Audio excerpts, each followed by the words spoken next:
In the near future, the Harbinger Corporation has a very advanced robot factory where a cyborg named Mills works.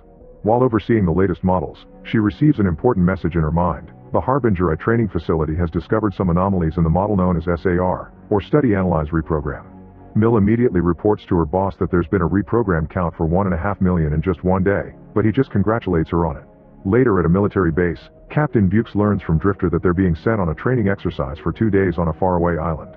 Bukes isn't happy about this because his team has already been on training the last 4 times out, but he has no choice but to obey. On his way out, he's approached by Mills, who explains she's coming too because she must check on the training hardware. Bukes doesn't trust her and thinks Harbinger sent her to keep an eye on the team. Once the plane takes off, Mills uses her scanner to learn more about each team member, noticing that Robinson has tech implants on his eyes. When he aims his rifle at her and says he sees her, Mills disarms the weapon with just a hacking look, pointing out that she could even fire it from afar if she wanted. When they're about to arrive, Bukes reminds the team that they'll be monitored so they must behave. Mills is surprised that she can't access the global network anymore and has no choice but to change to the local one. The team arrives at the training facility, however they can't find a single person anywhere, so they wonder who is supposed to be monitoring them. As the plane takes off, Mills asks Bukes if he has any ground support or recon, but he doesn't. After crossing a corridor in the facility, the team comes out to find a forest. They set up a drone and then they get going, spreading out with Mills at the back. She notices an unidentified drone among the trees but she doesn't say anything. Soon they find the training spot and start moving to their positions, only to suddenly be surrounded by strange surveillance drones. Drifter raises his weapon but Mills stops him as she explains these drones have been quantum modified, meaning they don't have operators. The drones watch them for a few seconds but do nothing, so Bukes orders everyone to keep going. Moments later, they finally find their targets and are disappointed to see their very basic robots. They quickly make a plan of attack and spread out to open fire with a variety of weapons, from bullets to actual rockets, while the drones record all their tactics. In just a matter of seconds, all the targets have been destroyed. Meanwhile, Mills decides to follow a drone and eventually comes across a SAR, so she immediately tries to access it. She's very confused when she isn't able to look into its programming, and to make matters worse, the SAR suddenly turns around and reveals there's blood on its head. As she closes her eyes, Mills watches some footage from the unit's training program and is disturbed to see the SAR shooting various people right in their faces. When she opens her eyes, the SAR is gone, so Mills goes back to the team. In the evening, the team sets up camp and takes a break while discussing Mills, who currently is sitting alone and analyzing the information she's gathered. Drifter checks on her and comments on the fact their radios don't work, but Mills hasn't been able to access the global network either, meaning something is definitely blocking their transmissions. Then Drifter asks Mills about her chip, so she shares her story. When she was 11 she had paralysis, so she accepted a sponsorship from Harbinger that cured her. Afterward, Drifter reports to Bukes that Mills doesn't have comms either, so Bukes becomes even more suspicious of this expedition. Before everyone goes to bed, Mills notices there still are lots of drones in the forest. Moments later, while Mills sleeps, the strange footage she got from SAR keeps playing in her eyes. Meanwhile, Loftus is keeping watch when he's suddenly approached by a drone, but he just tells it to get away. The drone flies back only to reveal something among the trees. It's SAR, who immediately comes after him. Loftus doesn't hesitate to open fire to defend himself. In the camp, Mills wakes up when she hears everyone arguing over some strange noises, and Goodwin swears he saw Loftus disappear. The team enters the forest to look for Loftus, but it isn't until morning that they find some blood on the grass. Following this clue, they're disturbed to find Loftus' body against a tree. The group gets in a defensive position as Mills analyzes the area, discovering they're on their target spot from yesterday. At that moment, a drone shows up and watches them for a second before leaving, only for a sudden shot to kill one of the soldiers. A group of robots appears in the forest in the same position the team was in yesterday and opens fire on them, so the team rushes to hide behind trees and luckily nobody gets hurt. When the shots stop, the soldiers throw out some smoke grenades in order to run away under the protection of the fog. The robots begin shooting again and the soldiers fire back as they run, but Bukes takes a detour to approach the machines from the side. He shoots one of them but causes no damage, and when the robots see him they immediately go away. Meanwhile, a soldier accidentally gets separated from the team and 3 drones find him, but he scares them off with a few shots. Unfortunately, he's found by SAR, who lifts him up so another robot can kill him. Back to the team, Bukes explains that the robots he saw are way more advanced than those from yesterday and orders Mills to shut them all off. However, Mills says she can't because there's a programming error, so she's currently running the possibilities. Bukes doesn't believe her and points out that mistakes aren't this efficient.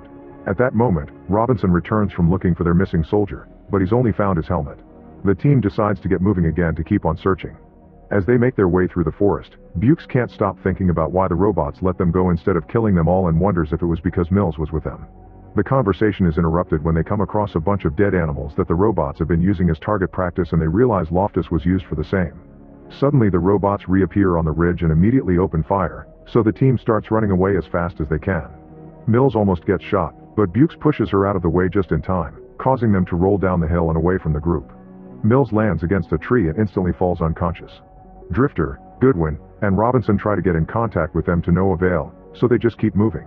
In the evening, Bukes carries Mills to the facility entrance and finally makes contact with the others, who return to their camp. The trio wants to go to him, but Bukes orders them to stay because the darkness would make them easy victims for the robots. Instead, they agree to regroup in the morning. Moments later, a drone shows up and watches Bukes for a second before leaving. A worried Bukes grabs Mills and hides behind the wall as SAR comes closer. However, the robot only activates something that makes Mills open her eyes for a short moment, as if there was information being exchanged. Then SAR simply leaves. The next morning, Mills wakes up and Bukes tells her what happened last night. Mills says they need to find that SAR, but when Bukes asks why, she's unable to explain it. Bukes orders her to find a good reason, then they leave to reunite with the others.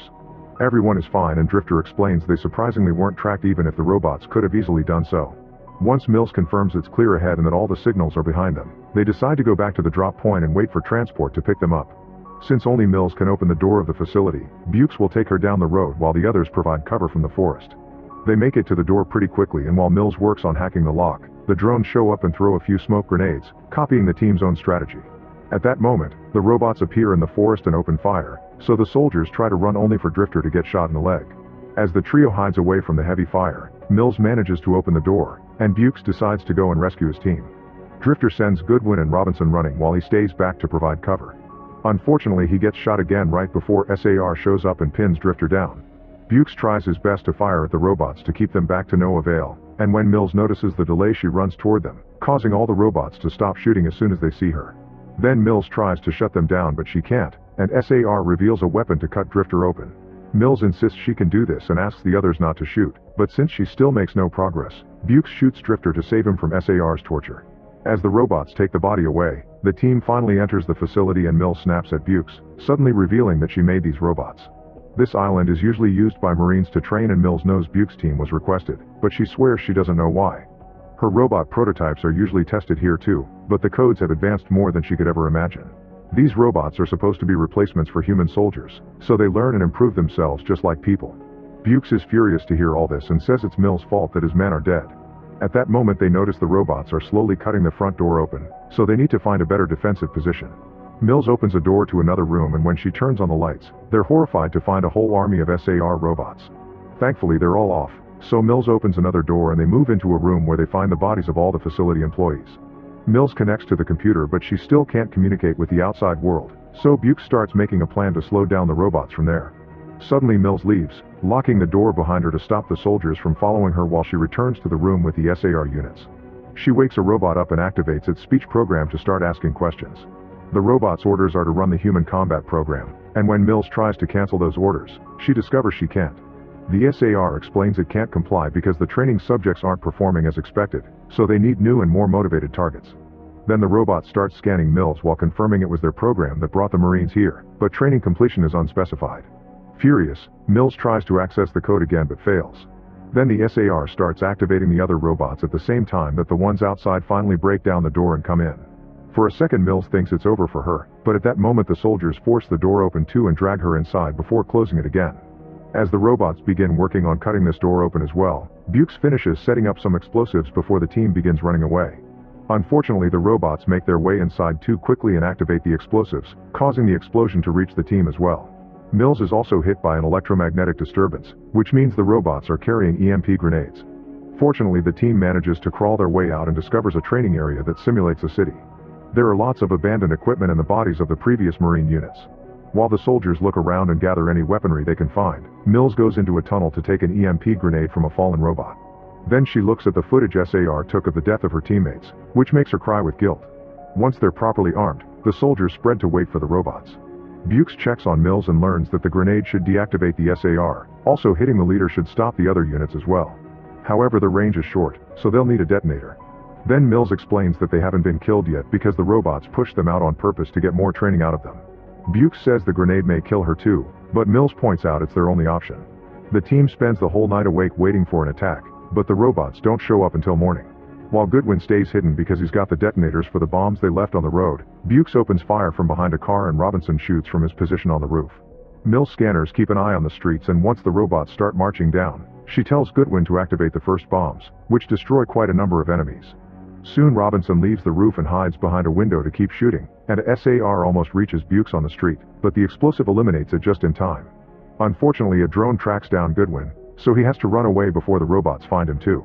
Robinson continues to shoot from the window to cover for Bukes, who runs out to help Goodwin, but this puts all the attention on him and Robinson gets shot to death by the robots.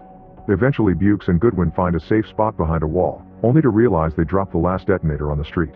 Bukes has no choice but to go out again, running to find cover behind a car as the robots continue to fire at him. At that moment, Mills appears next to him and picks up the detonator, and her presence stops the fire for now. The robots still start to come closer, so the duo walks backward to guide them to the location of the grenade. Suddenly a robot shoots Mills on the shoulder, and once Bukes catches her, she activates the EMP grenade. All the robots go down while Mills is alive but malfunctioning. Unfortunately, SAR soon recovers and comes after them, so Bukes brings Mills inside the building. As soon as she's able to move again, Bukes tells her to go while he stays at the stairs shooting at the robot. With almost no energy left, Mills crawls through the floor to find Robinson's body while Bukes runs out of bullets and SAR throws him into the room as well. However, SAR refuses to kill Bukes because it still needs more data to complete the program and goes after Mills instead. The robot stands above Mills as he demands identification from her, but Mills waits patiently for the right moment before answering human and remotely shooting Robinson's rifle. As a damaged SAR falls to the ground, it connects to Mills' eyes and downloads some information before finally deactivating for good at the same time Mills shuts down. Moments later, a plane finally arrives to pick up Bukes, Goodwin, and Mills. While they get ready to board, Mills' eyes open, revealing that SAR's mission protocol is now in her. Make sure to subscribe and turn on notifications so you can watch more videos like this. Thanks for watching.